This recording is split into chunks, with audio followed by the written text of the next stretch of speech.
This program is designed to provide general information with regards to the subject matters covered. This information is given with the understanding that neither the hosts, guests, sponsors, or station are engaged in rendering any specific and personal, medical, financial, legal, counseling, professional service, or any advice. You should seek the services of competent professionals before applying or trying any suggested ideas. Welcome to Behind the Scenes, for your half-assed entertainment news with no bullshit, with our hosts, the Baroness and Bear Fiordafor, only on Talk 4 Media. Welcome to Behind the Scenes. I'm your host, the Baroness, Summer Helene, and we are on with my co-host, Snuggie McFuzzlebear. Almost. We almost did it this week. We almost did what, darling? You almost got my name right. Why? But I like the nicknames. I do. Don't get me wrong. They make me feel happy and fuzzy and warm inside. But my name is... Snuggie McFuzzlebear. You don't complain when you don't have pants on, and I call you Snuggie Bear. This is a topic for another time, but I am the co-host, Bear Fiordafor. Welcome, everyone, to the show. We have a lot going on in the world and in Hollywood. Yeah. Two major wars, of course, we all know about, still going on in the world. I think we've lost 1 million people now in from each side in the Ukraine and Russia. Oh, I'm sure. Easy. Which hats off, by the way, to Zelensky. That is the crossover between politics and Hollywood. This is a man that, right. Yeah, he came from Hollywood. He was an entertainer. He became the leader of the world, and he killed it. Ukraine. No. He is right now. He is the world's leader right now. Everybody loves him, except Trump and Putin. But that said, I'm looking at Donald Trump. I'm like, this is what you could have been. I'm just saying, it's not like you had to come from Hollywood and not do that. Kimberly? Then again, well, also all Hollywood seems to be, kind of under investigation for Epstein going to islands. Oh yeah, that's the whole thing. And then I saw Pam Bondi, who is your attorney. Well, your attorney general. No, she's not my attorney general. She is. She's America's. She's America's attorney general. I know what her title is, but she's just a lady with. So for those that don't know, I hear clink clink in the background. I'm like, I can hear the plate clack. Oh, someone's eating. Yeah, but I will say, I'm not saying don't eat. I'm just saying do it quietly. Right. Now I will say with your attorney general, her one job is to look after people. And apparently, when they brought up the Epstein victims, she started talking about the Dow Jones. Yeah, I know. Because she has no response response to that. Because she was probably instructed by people above her to say, "Hey, don't talk about Epstein." She was also the attorney general in Florida when Epstein was operating in Florida. Unrelated. Oh, isn't that interesting? Are we sure it's how unrelated do we think it is? Oh, I think it's completely related. Okay. Yeah, I would not think for a second that is coincidental, to be honest with you. I certainly hope. I hope not. It would be far less entertaining if it was. No, all you guys are missing with all your conspiracy theories. No. All you're missing with all of your conspiracy theories is a Pizza Hut. Right.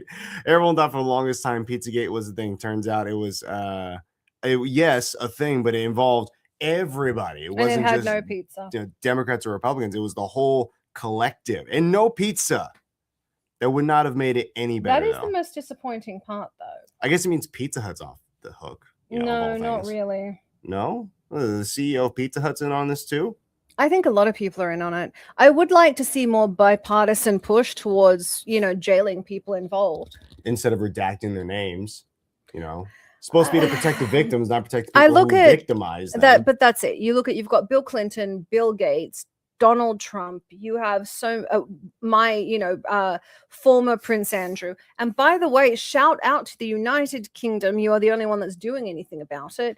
And he was, he's lost his titles because of his behavior, and now is being questioned about sharing information. So America, he's being arrested not related to sex crimes, but related to giving Epstein. You know what? They got Al Capone on tax evasion. Information. I just think it's terrible. That's a good point. Yeah, you had Pam Bondi sitting in front of the legislature, and behind her, all of Epstein's, or a large portion of Epstein's victims, and this woman's talking about the Dow Jones. Yeah, I can't stand Pam Bondi. I'd like to remind everyone, Nixon got off scot-free, but his attorney general went to prison, so this isn't looking good for Pam Bondi. No, it's not, and nor should it, to be honest. She's not. She's defending these people. She's protecting them. That's really the point, isn't it? America's become so divided that it's ridiculous. You have your right, your left, and normal people don't want anything to do with it anymore.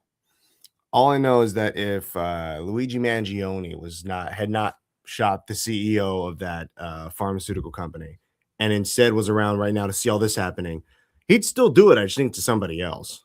No, he did it because of his issues right? getting No, medical the treatment care. of his family. It was really, really poorly done. It was. Though he is suing, saying the state and federal can't go after me because it's double jeopardy. So I think that's a very clever way of looking at it. He's got a good defense attorney, that's for sure. Well, and I think he's good looking. That makes a difference. America's very funny about that. Scientifically speaking, like psychologically speaking, if you have an attractive person on screen and you hear you hear the newscasters telling you, oh, this person committed these heinous crimes, it is much harder for the general public to believe that because of their beauty. It's called the halo effect. Versus if they were just, some cave troll. It really depends on who you're talking to. So right now there's this popular YouTuber called Cavicula, and he's an idiot.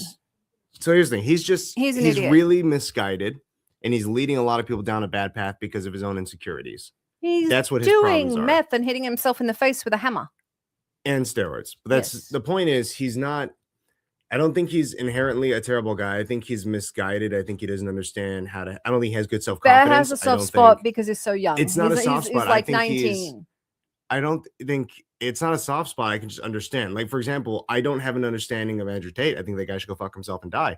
I'd like to remind everyone, every time we use bad language, we give money to the Boys and Girls Club of America, the Humane Society of America, and Free MMA. We swear because we care.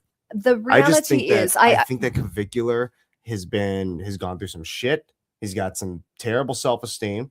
He's paying for double jaw surgeries. He's paying tens of thousands of dollars, and he makes tons more off the people that he claims to, ascend to his. He's not even red pilled. He's black pilled. It's to the point with him. Level. He went to New York Fashion Week and he was a model. He was, and he saw, and Brett Cooper said hello, and she's been out talking nonsense, talking right. Poots about him for ages. She's not a fan, but she very politely said hello. People snapped onto that, and then we're talking about, oh, she wants him, she's into him, blah blah blah. No, because nobody could see a woman politely smile and it not mean she wants to take offense. And listen to this, by the way. Here's they were on a live stream together. This guy's a big streamer. Here's how he made his fame. And some girl at a party they were at walked up to him. These guys always complain about and this is why I think he doesn't understand why he's lost. These guys, red pill guys, black pill guys, always complain about how the girls don't come up to you. They don't come up and talk to you. They don't want you. They want this whatever mythical man to call Chad. This attractive young lady walked up to him and was like, "Hey, I thought you were staring at me, but you didn't come and talk to me. Are you interested in me? Because I think you're hot. I'm interested in you." And he's like, "No, I wasn't staring.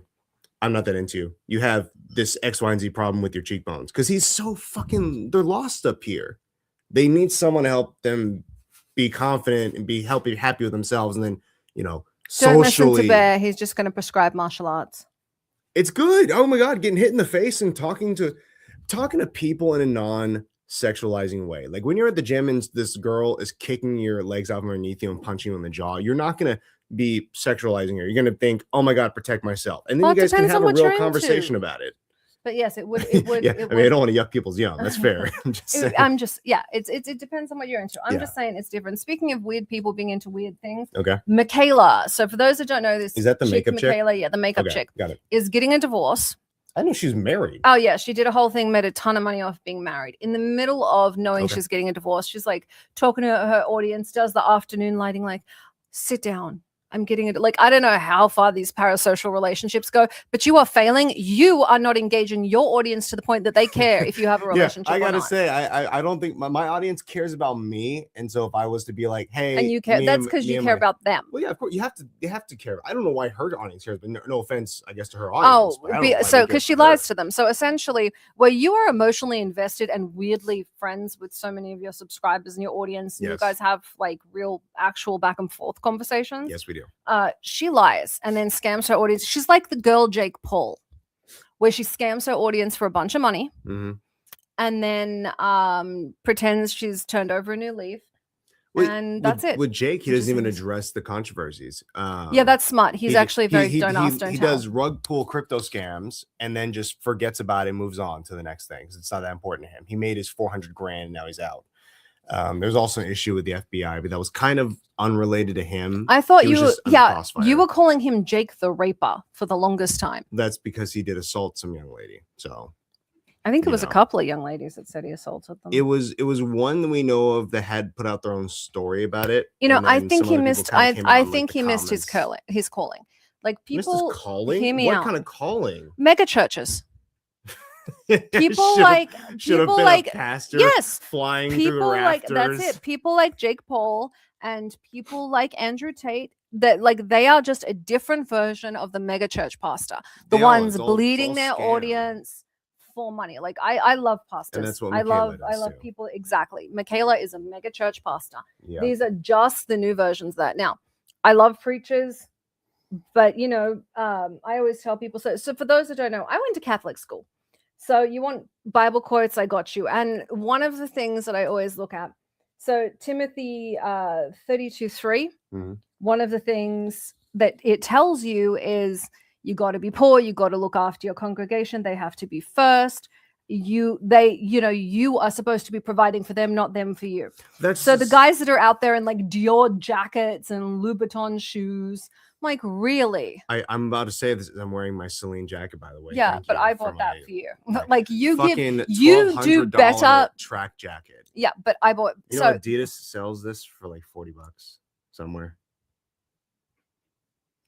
I like that one. You wear it and you shush. I do love it. It feels very nice. The point is, if the person you idolize is, I think this is good. This ties into what you're saying.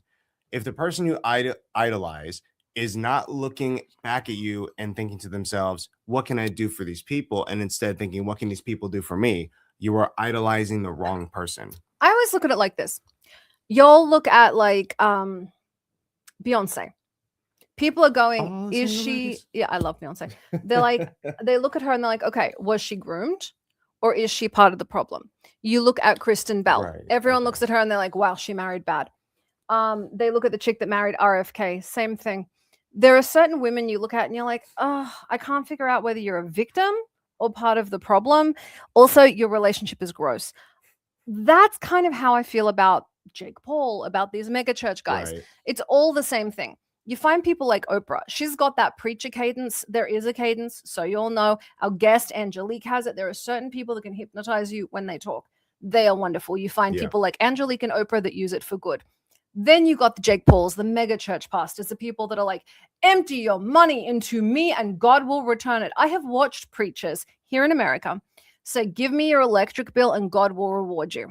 There's a guy who recently in a mega church who was on stage asking for very large donations and to get whatever sum he wanted. And he was calling out people who specifically he knew could donate 10,000 or more and weren't putting their hand up, not by name, but he'd be like, and if you're out there buying yourself a new Lamborghini and not giving back to the Church of God, then you should be ashamed of yourself. And you can't do the voice, right? I'm not trying to do the voice. I'm just saying. I guess I was mock it, but that was one of his quotes. But you buy yourself new stuff, the Bible does say if you give, it will be given back to you.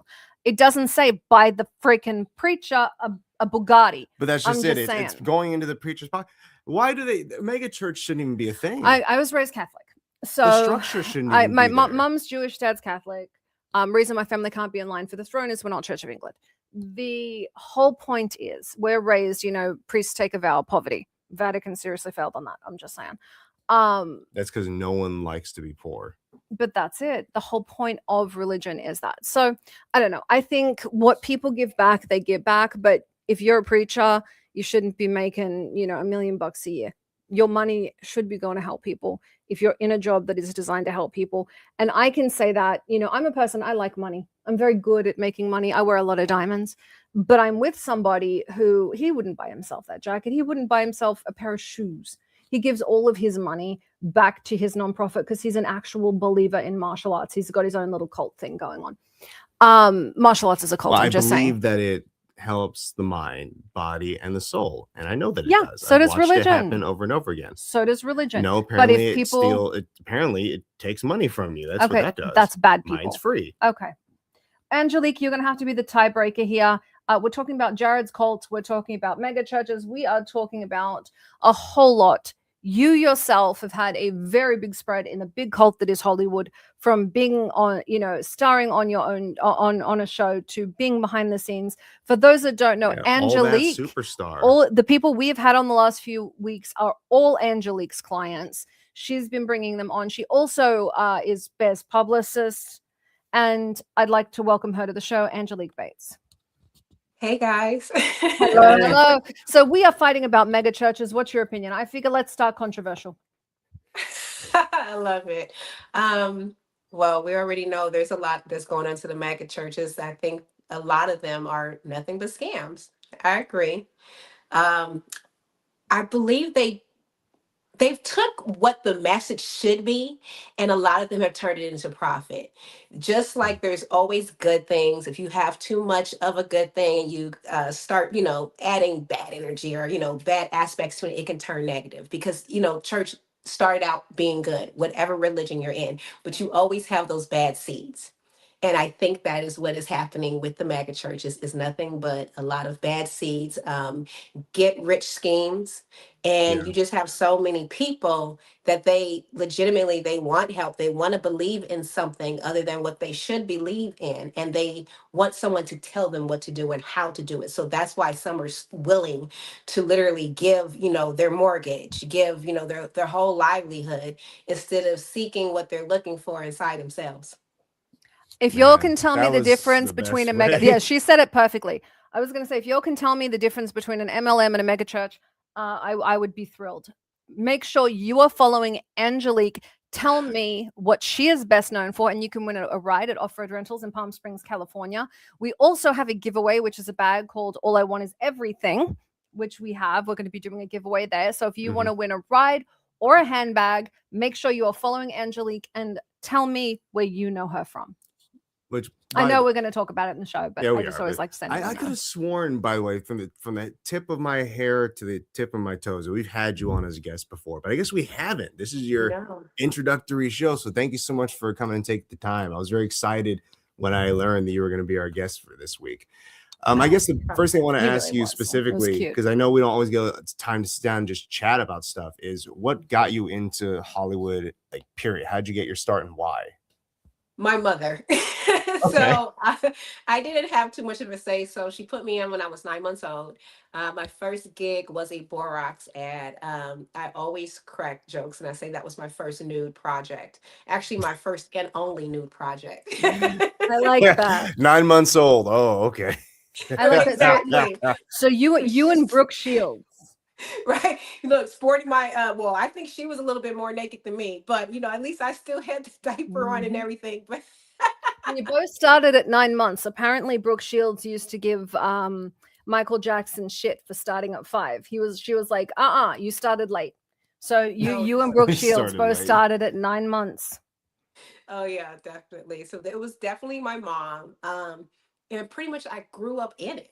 Once I did the Borax ad, I had a couple commercials. I had booked a national for AT&T during the Lou Ross Diamond marathon that he used to always have for the Negro College Fund.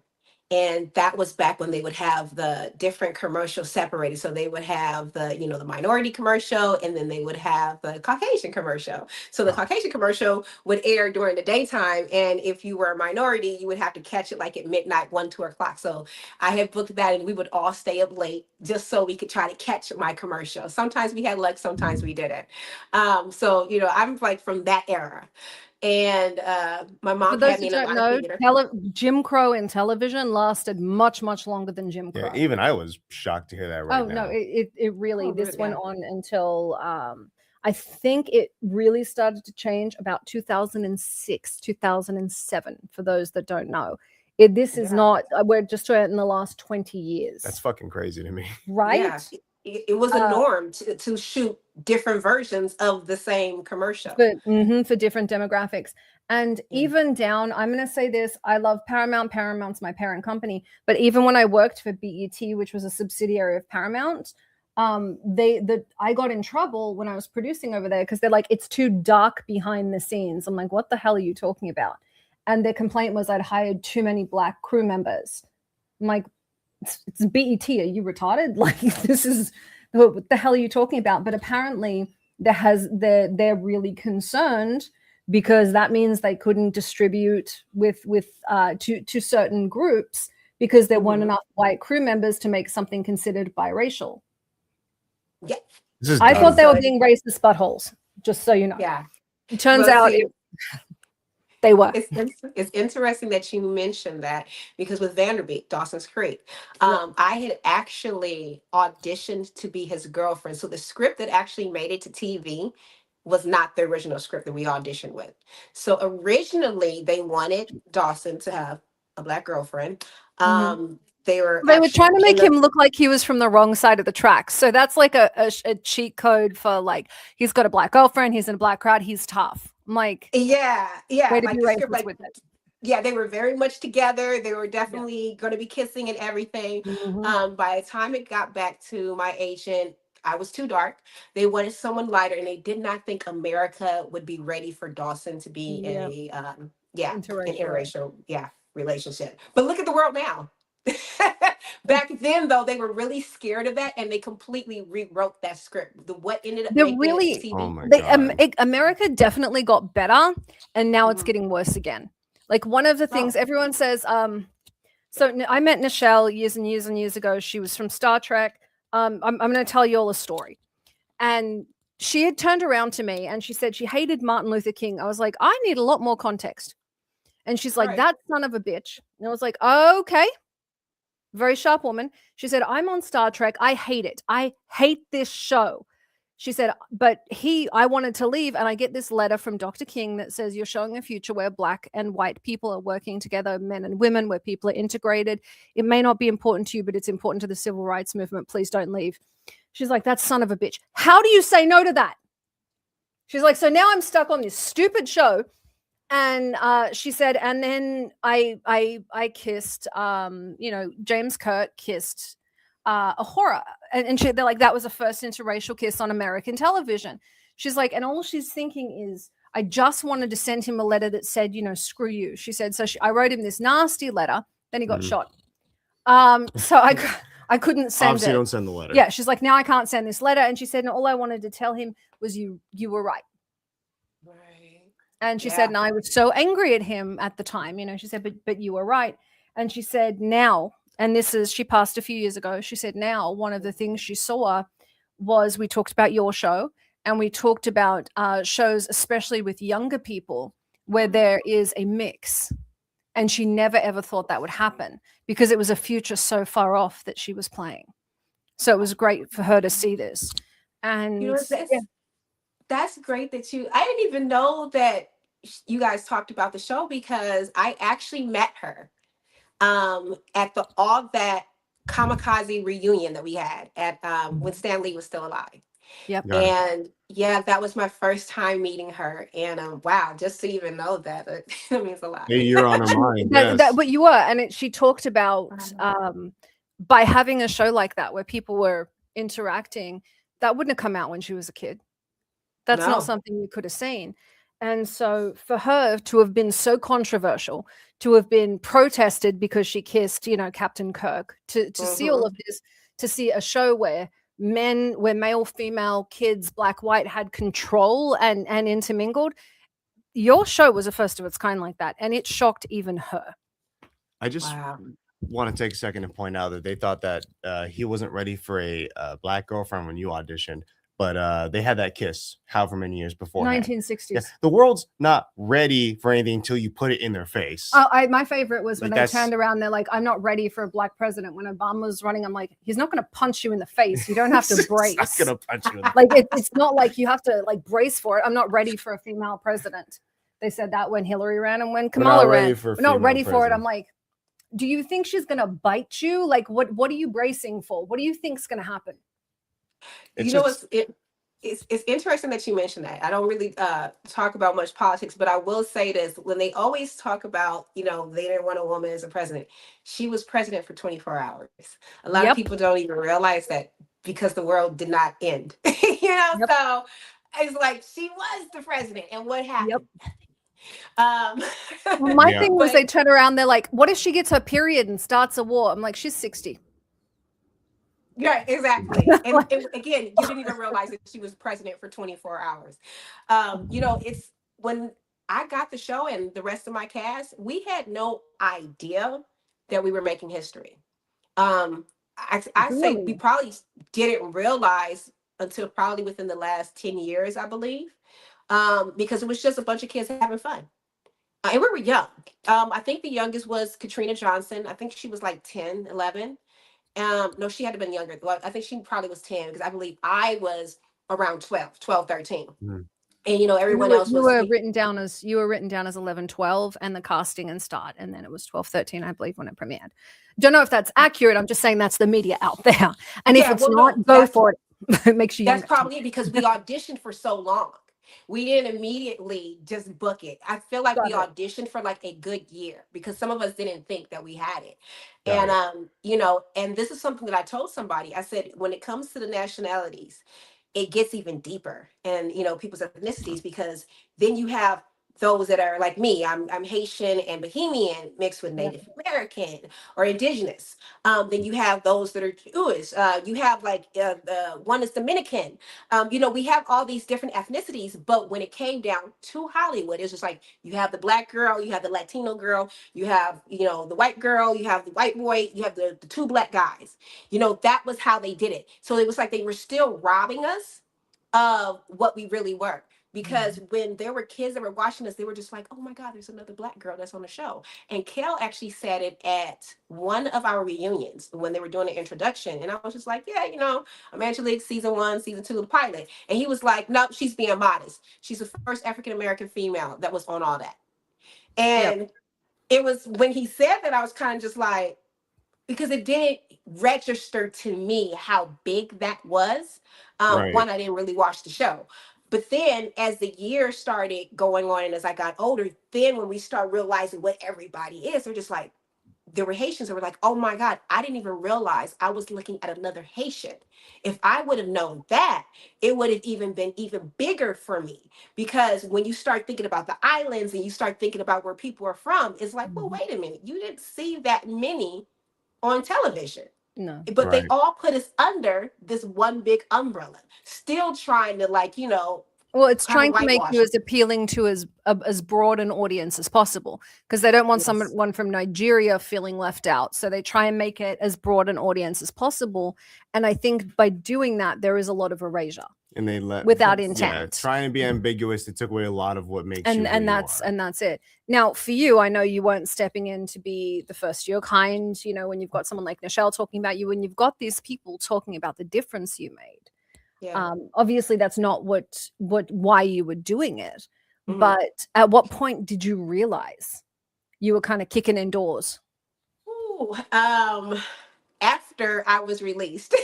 Are you kidding me? I'm so serious. And it was long after I was released. It was after, being kicked all over the place and pretty much the industry trying to make sure I never surfaced again. And, the typical, a lot of child stars don't make it. So I'm like a unicorn. That's what somebody was saying. They were just like, it's very few of you that made it, especially with everything that I've been through. Right. It's funny, the industry, and I, from the production end, I can say I don't love when my child stars grow up and move on, because I'm trying to sell reruns. So if you grow up and move on, it makes it harder. And so from a very selfish perspective, I get why they're doing it. They're like, no, if people see she's grown up, moved on, changed, it's what happened to Shirley Temple. Nobody wants to see that child grow up because they're still trying to sell those same movies, that same image. You're very petite, you're very slim, so you can be sold much longer than most people as young still can. But it's not for most, but for most people, it's not. Yeah, it's not. In your case, how did you not go crazy? Like I love Lindsay. No, she was not okay. Like sweet woman. Glad she settled down, married in Dubai now. Lovely person. She was not okay. Paris, hot mess. And great woman, very kind, one of the nicest people you'll ever meet. Not doing okay. Yes. I believe the blessing was in the rejection. I didn't see it like that back then, but being rejected by Hollywood based off of rumors that ended up, even though I went through real life stuff that was off camera, where everybody was being hit by the industry and, going through what you just mentioned, I wasn't, because, the industry turned their backs on me. And that rejection was a protection. So I didn't end up strung out on drugs. I didn't end up being ran through by the producers, even though some wanted to. They were trying to make me disappear. So while they were busy trying to make me disappear, a lot of the stuff that I went through was, pretty much dealing with, off the camera. Like I said, I was dealing with depression. I was dealing with alcoholism. I was dealing with abuse. I was dealing with real life stuff that there were no TMZs, there were no blogs to have a camera and follow me every which way I was going. So that's really what it was, because somebody said it. They said, how did it end up escaping you? And I was like, it didn't. It didn't at all. I just didn't have a camera in my face. Yeah. I just didn't have a camera. I wasn't on the blog. And because of what, the network did, and the people, the production, let me just say that, the production, the way they set it up in a way where people weren't trying to check for me. It wasn't people trying to check for me until social media came into play, and it gave power to the fans. The fans are who resurrected us. Yeah. So what they wanted, the residuals on their show is one of the highest of children's shows in history. They didn't want what they called it the Mickey Mouse Club problems. And they didn't want that, which was Mickey Mouse Club. People got older, had their scandals. They had to pull it off air. They had all kinds of problems because of that. If you go back, you had Ryan Gosling, Justin Timberlake, Britney Spears, all came from kind of that Mickey Mouse Club era then, on the reboot of the Mickey Mouse Club. But because of some of the other people there, it actually had to be pulled off air. So they didn't want any of these guys moving on. Basically, Nickelodeon didn't want the Disney problem. That's crazy that the numbers were higher, because we did not start getting residuals. We didn't start seeing them until within the last 10 years from streaming.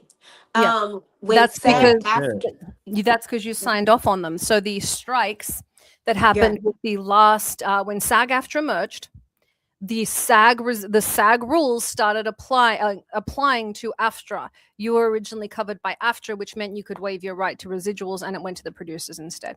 Not that I ever admitted to that, because I would not be allowed to do that. That would be breaking the Producers Guild code. Right. But if anyone looked into it, legally what you'd see is child actors could waive their residuals, or parents could waive those rights. When SAG joined with AFTRA, the Coogan clause started applying to you. Yeah, and they got us. They got us because the way those contracts were, obviously, social media, the internet, what? Like, that wasn't even around back then. It doesn't exist, so you can't ask for it. So that was also how they had those contracts. It's like we were signing off, but we were signing off on stuff that didn't even exist. So by the time it existed, that contract was still covering that. Yep. That's fucking dirty. That's really dirty. It was how it was done to everyone. I don't care how it was done. I understand. I'm not saying it's good. I'm saying it's how it was done to everyone. So like my Scream belongs to Not Scary Farm. I signed it away when I was 16. Still don't legally own my own Scream. It's how the industry has been forever. The only thing that caused some relief was the merger of SAG and AFTRA that created a situation where the SAG rules started applying to AFTRA, which meant residuals had to be given for streaming. Wow. And they SAG was like really fighting for a lot of us. And it got to the point where they would look to see how many times they would, run certain reruns. And it got to the point where they would stop at a certain number. So it wouldn't, so they would restart the clock, and they were watching that. They were just like, they keep stopping when it gets to this one number. But, once the streaming kicked in, they couldn't really control that aspect anymore. So it was resurrected. Like that. It was very, very cleverly done. And and by the studios, it was terribly done by you guys, but it was cleverly done. Unfortunately, there is a reason, the Coogan rule applies, because children were taken advantage of. Yeah. You very rarely see good parents in Hollywood. I very, very rarely see. Most people end up like poor Drew Barrymore. They don't end up. You have a good mother. Shirley Temple Black had a good mother. There are very few good mothers. I will shout out to my own mother. I was modeling at 16. Anyone looked at me, my mother was screaming jailbait. But I will say Victoria's Secret kept in that era, kept a lock on its girls. It didn't want them screwing around. It didn't want them doing drugs. We would go in a group, driven to an event, and then driven away. No one was going home with anyone because they were going for that. That was the, Adriana Lima, Miranda Kerr, like it was that era. And so they kept a lock on us like you wouldn't believe. Well, it is not that way now. It got bad. Well, I heard. I'm gonna jump into this next piece actually because we're kind of already in that topic. Having gone through these kind of experiences, having been on the show and having gone through the aftermath and still staying in Hollywood, how do you think all this has kind of shaped you know who you are? And even greater than that, what kind of impact haven't you shot anyone? I was gonna say, what impact do you think you've had on the audience, on the people who watched and idolized you at the time? I still say mine was more relevant, but fine, we'll go with his question. Can you repeat your question? Basically, I'm just saying. How did these experiences shape you, and how do you think these experiences help to shape the generation watching you? Well, the experiences definitely helped mold me into the person I am today. Especially resilience. That's one thing everyone always talks about. Without her, there's no Raven Simone. There's nothing. Like nothing came next without her. Are you mad? Sorry. I can see the comments online. A lot of people, I can't even see it. A lot of people say that I'm resilient, and that definitely came from the industry. Because of what I went through, when you go from being number one, the number one children's show, and you're one of the ones getting the main fan mail, and you go from being loved to not loved, and them pretty much trying to throw mud on your name and making it very hard to do what you have grown up doing and what you love. It definitely takes a certain kind of person. And like I said, a lot of us did not make it out. And I didn't get untouched. I was very much touched. I went through the financial aspect. I went through still staying in, a low income area, being on that show. People not understanding that, we never moved. I was still in the hood. And so, riding the bus. So you're one of the biggest stars, kid stars in the world. I know they didn't pay you squat because I work for the company. And I love you, Paramount. Never fire me. But I know what they pay. Severely taken. I'm just, it's Paramount. Yeah. Duh. I know people like me wrote the contracts. We're assholes. But essentially, so you're not getting paid what a film star, a child star would be paid. You're not, getting paid Macaulay Culkin money, although his parents stole his. He's in the screwed by his parents category. Yeah. But you're living in a rough area, but you're internationally known. I mean, that's a very weird position to be in. Yeah, and mind you, I didn't have cable, so I didn't know how big I was. And I would be on the bus. Hang on, you're living in the ghetto without cable. But also starring in one of the biggest. It played in Australia. I watched it. We were speaking languages we didn't know how to speak. It's played all over the world, and you don't know. So you're in the ghetto without cable. Okay, I'm sorry. That's shocking. Yeah, a lot of people don't know that. I would be on the bus and people would be baffled. And they're like, "You look just like this girl and all that." And I'll be like, "Really?" I get that a lot. And just like playing it off. So she's not copying to it. She's in public school. Like ashamed to admit that was you. I mean, they were kind of, the way they were coming at me was kind of like, should have been something that I should have been ashamed of, because it's like, you're on this show. They weren't saying it in a flattering way, So it's like, you can kind of read the room and be like, okay, so they're either going to make fun of me or they're kind of like saying it like, what the hell are you doing here? Yeah. And mind you, I still wasn't watching the show. When I would be somewhere that had cable, I never really watched the show. I would turn it on in the beginning to see which artist was going to be on that episode. And I would cut it back on when it was time for them to perform. I never watched it. So I really didn't know what was happening. Also, the network wasn't giving me my fan mail. So I didn't even know that I was like this big thing. Like it was a show. And it was away from big They really wanted to keep you in a cage. No. The publicists for the show are the ones that responded to the fan mail specifically from the kids, so they could control the image of the show and what was said. Yeah, because I've had people totally dirty. I've had people tell me, "Oh, thank you for the picture." I didn't send it. So there was definitely a lot of that. But just so being put, like you said, that has to be an awkward situation, but it's also an unsafe situation. Yeah. Because you have this celebrity who's a minor now, because the network is pretty much like, we're done with you, we don't want anything to do with you, and we're going to make it hard for you to work, we're going to make it hard for you to even live. Now you're pretty much just trying to figure it out, but now you pretty much have been thrown back out into this world with these wolves that think you're rich, and they have all this access to you. So then you have the ones that are jealous. Then you have the ones that want to be like, oh, we're going to fake and act like we're her friend. Then we're going to have the ones that want to be with this person, whether they're sitting there trying to assault you or whatever. Like, I was sexually assaulted. That came from a fan. Yeah. That's very, so a lot of people don't know that is very, very common. And actors, unless they are top tier, don't make money. People like me make money off them. We are not good people. The actors themselves really do not make money, and there isn't the protection there. There is a lot of sexual assault, and as much as people talk about it happening within Hollywood, there is no protection. You hear about actors being stalked, shot, followed, assaulted, because especially now with the internet, everyone is so accessible. Yes. And someone is so accessible, especially with the internet. Now remove the internet and everything. There was no cameras, there was no nothing. So just imagine what was happening without all of that.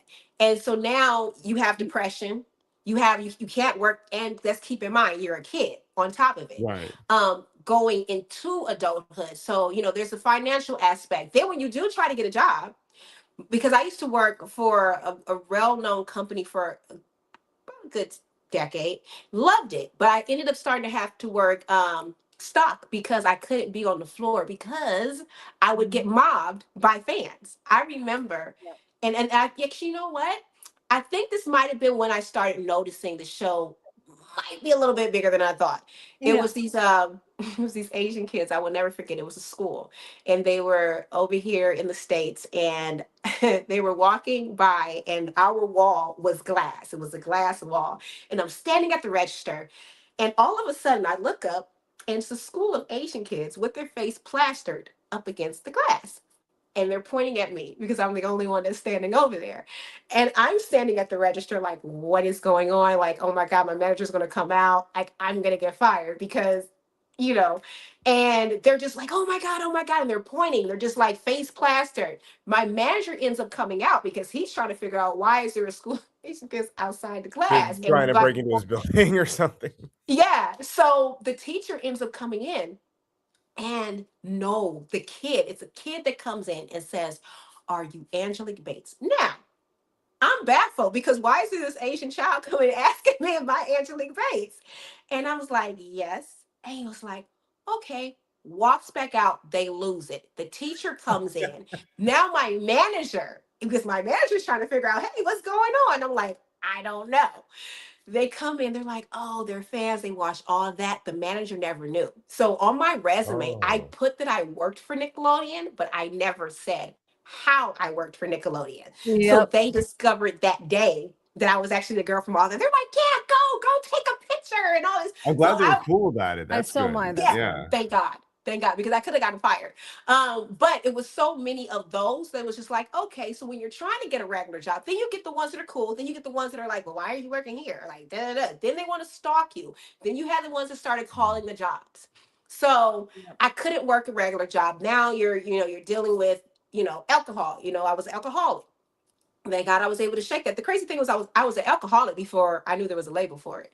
So that's why I said things actually escapism in Hollywood is huge. The fact that you come from, you have a stable foundation personally is the only reason you can shake it. It's the people without that personal stable foundation that can't. Yeah, my best friend, rest in peace, she actually saved me because I was suicidal. And she made me promise that I wouldn't do it again. And she was actually she was that strong. Like, she made sure, she was like, don't do it again. They had rushed me to emergency and everything. And they had actually said that I was 2 pills short of succeeding. 2 pills. And if you know anything about pills, normally you're supposed to take 2. And I had originally bought that bottle because I had a headache. Like when I bought it, it wasn't for that. And this one day, I took the whole bottle, and I was 2 pills short. So if I had had those 2 pills, I would have succeeded. And from that point forth, I was just kind of like, you know what? Clearly, this is not supposed to happen. I'm gonna stop playing with it. And I didn't consider myself playing with it, but I'm one of those people that, let me stop before I end up having a bigger situation. Let's just say I'm pretty much handicapped for the rest of my life now. And like now, I still didn't succeed. So I was like, let me just figure out what it is I need to do with my life. And I started reevaluating a lot of things, and I ended up having my first child. That will slow you down real quick because unfortunately, not everybody takes parenthood serious, but I do. And you're one of the best you're an moms I've amazing seen mom in this industry. You are. And I will say that is definitely, parenthood is definitely the thing, at least for most people, that you're like, oh, I don't get to be a selfish asshole anymore. Now I actually have to be here and do stuff. Yes. So they kept me. They kept me here. Good. And so through that process, I was able to grow and heal. And that was definitely a thing, because I wasn't healing from the aspect, because it's like, it's horrible what production is, it's horrible what happened in my childhood. But this, like, once you hit a certain age, it's like, okay, that is not being insensitive, but it's like, okay, so what are you going to do about it now? Yep. You can't cry over spilled milk. So I stopped crying over spilled milk, and I started pretty much healing and reclaiming what was taken. And even, when people say how, gain what was taken from me, I don't even want what was taken. Y'all can have that, because what's forward is so much better than what you took. Like, it's nothing. Like, go ahead, keep that. Hope you're enjoying it. So that's, that also helped with the company, with co-founding Melting Pot. That's what I wanted to ask next. To move into. I like that. I always tell people, it's one of the things, I did a whole TED talk on, failure and losing and having things go wrong. The ability to get up is the most important thing. And one of the things I said in that was, the best thing about your childhood, my childhood, and his childhood, it's over. Now what you do with your life is up to you. And so many people cannot get to that point. And they didn't have half the hurdles. I mean, you had a lot of hurdles. You had a lot of things thrown at you. And you just went, okay, I'm going to bootstrap this. Like, I'm getting up, I'm getting off, and I'm getting off this mess that I'm in, and I'm out. And very, very few people can do that. I really respect that. I'm actually afraid to go into this next question, because I see the time right now. I'm like, any minute now, our special engineer is going to be like, time, get the Melting fuck out. Pot PR. I promise we are definitely going to have her on again. I definitely want to have you on again, because I was really enjoying this, and comments are crazy. I'm like looking over at them. So we definitely got sidetracked. Tell everyone very quickly about Melting Pot.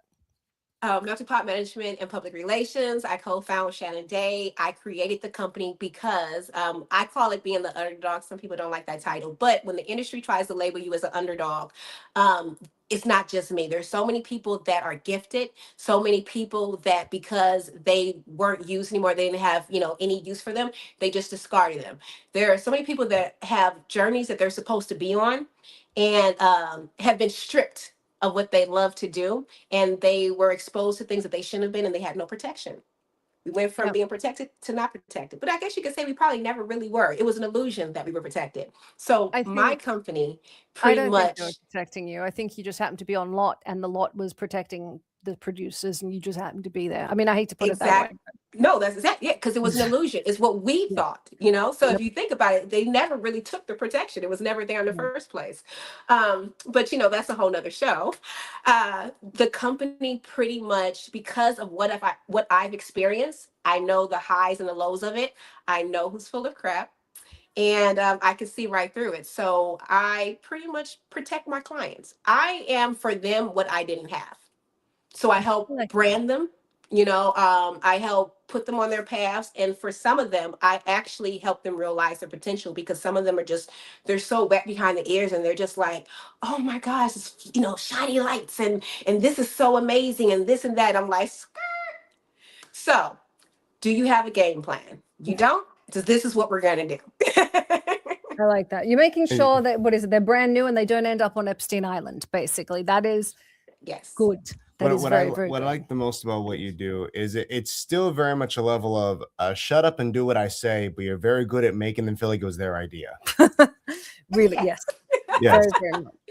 Yeah. I let you be involved in the process. Well, I think, Now, when are you going to have a memoir come out? Oh my gosh. You know, everyone keeps on asking me that. You know, when I find a good publishing team, that's really what it is. Like, I just need a good publishing team and someone to transcribe it. Like, honestly. We got a book of his being done. I'll hook you up with the same people. Do it. That's really what the delay's been. Do it. I would read that. I would love that. I will absolutely do, the conversion to television for that. I'm just saying. But in all seriousness, that book and your life, it's inspiring. And there are very few people that have had as many high highs and low lows as you've had, and are still there fighting. But not to mention the amount of interest that people would have in just you being from the show and you being from the entertainment world. You already have an embedded audience. Mm-hmm. Well, once it comes out, we got to throw on SNL because it was like, that was just SNL for kids. Yeah, I love that. Yeah, and living color. Tell me where everyone can find you, because we're at the end of the show and I want to have you on again because I want to definitely get into more. Okay, you can find me on Instagram, Angelique Bates. You can find me at angeliquebates.com. Do not follow me at TikTok. It's been hacked for over a year. Yeah, that's pretty much it. Call Alexis. She knows how to fix that. Okay.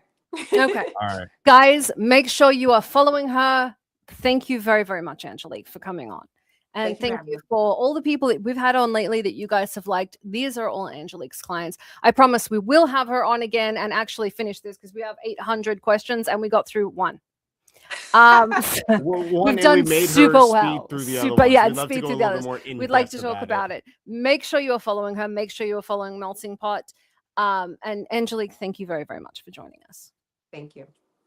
Absolutely. Guys, thank you. We've come to the end of the show. I'm the Baroness. We are on with my co-host, Snuggie McFuzzy Pants. Baddest fucking bear in the cage. Snuggle McFuzzle There's not a lot of guys named Bear in the cage. No, most of them are in Palm Springs. I don't have a high amount of competition.